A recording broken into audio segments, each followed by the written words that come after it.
marim për një moment me qenë që nisme sa dushit është suksesshme. Behet. E kolegjeve, që mos ka personalisht. E kolegjeve, po, sa dushit. Se është me vota aty. E kolegjeve. Kjo nuk do të thotë automatikisht që Erion Velia lirohet apo. A të shpjegoj 2 momente, se këtu ka teprim si gjithmonë në Shqipëri. Jo se opozita këmgull të Velia i tani. Të dyja palët shkojnë në situata ekstreme. Është ushqim për budallet, jo vetëm ushqim për budallet, po dhe... Shpjegoja njerëzve ka i thjesht që majoranca ushqen patronazhistët, opozita ushqen simpatizantët. Sigurisht. Majoranca thot, kur dal vendimi i unifikues i gjykatës lartë, mos e çani kokën do dilni të gjithë, të kundër të mbën dhe opozita duke shkuar në ekstreme. E vërteta është kjo. Nuk mundet dhe nuk mund të ketë lirime automatike të zyrtarëve të lartë. Ka një shans i cili është shumë i largët dhe teorikisht nga pikpamja procedurale nuk mund të ndodhi për 2 arsye. E pare punës, ky është ligj procedurial. Dhe ligji procedurial nuk njeh fuqinë prapavepruese.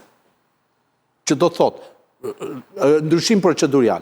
Dhe duke qenë ndryshim procedurial, se ç'është ligj, është vendim unifikues, nuk mund të thotë nga sot e dje. Do me thënë Ilir Meta, Velia i... Nuk ka fuqi prapavepruese. Nuk ka fuqi prapavepruese për këta. E para, e dyta, ka një rrugë të vetme. Pra, zoti Belin, zotrin Partisë Demokratike, Veliu nuk lirohet. E para, e dyta, edhe sikur avokatët mbrojtës të tërë këtyre zyrtarëve të lartë, të vendim unifikues, ta marrin, ta përdorin, sepse mund të kenë dhe sponsorizuar në kuptimin e dëshirës mirë për qenë ky vendim unifikues, do kaloj përsëri në shkallët e gjyqësorit. Dhe ç'kuptojmë, duhet shkoj patjetër me një kërkesë për zëvendësi mase sigurimi të gjithë këtyre zyrtarëve të lartë në gjykatën e shkallës parë ku është caktuar masa. Dhe kur shkon atje rregullat proceduriale janë të qarta, nuk referohesh dot te vendimi unifikues. Kur kërkon zëvendësim në masë sigurimi, duhet kesh një rrethant të re në lidhje me faktin, jo një rrethant të re se doli gjykata e lartë bëri vendimi unifikues. Kështu që e shoh shumë të vështirë që vendimi unifikues të ndikoj drejt për drejti për ata që janë në burg.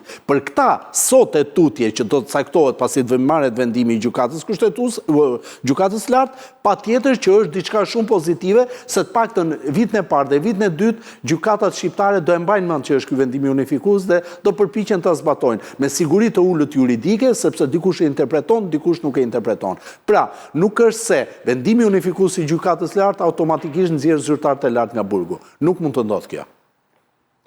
Jemi shumë okej në këtë pikë, tani preç sikur sa interesante është se ti është edhe ndoshta është në fokusin tënd kjo lloj bisede, them pak specifike unë.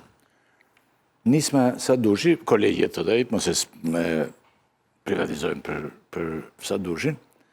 Është e suksesshme, po themi. Çfarë do të thotë kjo për Spakun? A vështirësohet puna e prokurorëve se për shembull popullata jonë preç është shumë e gëzuar kur arrestohet njeriu. Për shembull, nëse nuk arrestohej Ilir Meta, këta Veliu e të gjithë, tani jo vetëm aq, po mendojnë që mbaroi puna, u dënuan. Po, Spaku merr në mbështetje popullore këtu. Popullata jonë gëzohet shumë në këtë raste dhe në këtë rast ç'ndodh? Ndodh një gjë me Spakun tani se është një problem për Spakun që nuk i fut dot në burg. Në pjesën. Nëse nisma është e suksesshme, është e detyrueshme për të zbatuar, apo jo, sepse në interpretim. Në interpretim, pra është edhe kjo, mendoj unë, ndikon pozitivisht që edhe Spaku, prokurorët e Spakut të zbatojnë normat e reja, të jenë më të përgjegjshëm në vendimet që marrin, standarde më të larta. Kërkues. Sepse para burgimi, në thelb, nuk ka të bëjë me veprën penale, kështu, vepra penale, faj penal, vërtetohet në sallën e gjyqit. Fajësia, po. Fajësia, del në sallën e gjyqit. Arena e drejtësisë është salla e gjyqit. Problemi jo në Shqipëri është se ka ngesë gjithë diskutimi prej kohësh tek masat e paraburgimit, tek strategjitë e vonesës që ndjekin të akuzuarit, prokurorët, ato avokatrit, vetë pandehurit, nga herë marrin pjesë dhe prokurorët në këtë për të kontribuar në vonesën e proceseve. Pra ka ngeli gjithë sistemi tani, ka shumë hetime të pandehur, por nuk kemi një betej akoma, një betej klasike që ta shohim përballjen në aulën e gjykatës. Shikoj Illi, ky është një diskutim shumë, se dëgjova me shumë vëmendje dhe avokatin edhe kolegët, është diskutim shumë teknik. Është teknik që ka brenda dhe kontekst politik. Tani unë jam të konteksti politik. Fakti që... Andikon këtë Spaku tani, se ka shkryuar, sa do që të themi, është shkryuar një perceptim popullor që Spaku të mbledh të merë të fletë burë, të futë në burë.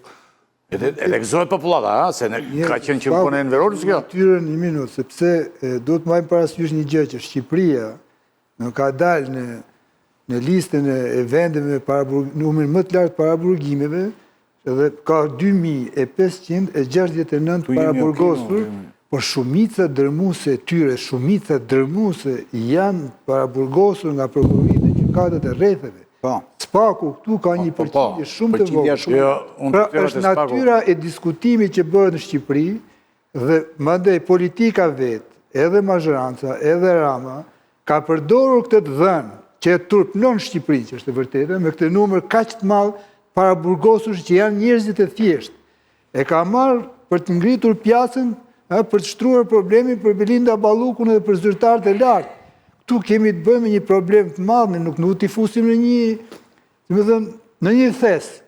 Edhe këta që janë zyrtarë të lartë, që akuzohen për vepra penale, korrupsion, etj., dhe me njerëz që thjesht që kanë bërë në një vepër penale të vogël. Këtu problemi ylli është që diskutimi ose mendimi politik që gjithmonë i paraprin dhe këtyre lëvizjeve, këtyre ndryshimeve, lëviz nga një ekstrem tjetrin. Dhe më thënë, cili është shqetësimi që ka mund? Shqetësimi është ky që nëse 12 vjetë më para, apo 13 vjetë më para, sa mendimi politik shtyu drejt një ekstremizimi, burg, si që tha Klodiana, për çdo njeri që bëndi kundravajtje, u kriminalizuan kundravajtjet, pa pritur nga ky ekstrem, që si çdo ekstrem, dhe më thënë, është i gabuar, rreziku është që po kalojmë në ekstremin tjetër tani, jo burg, do jashtë, më saktë.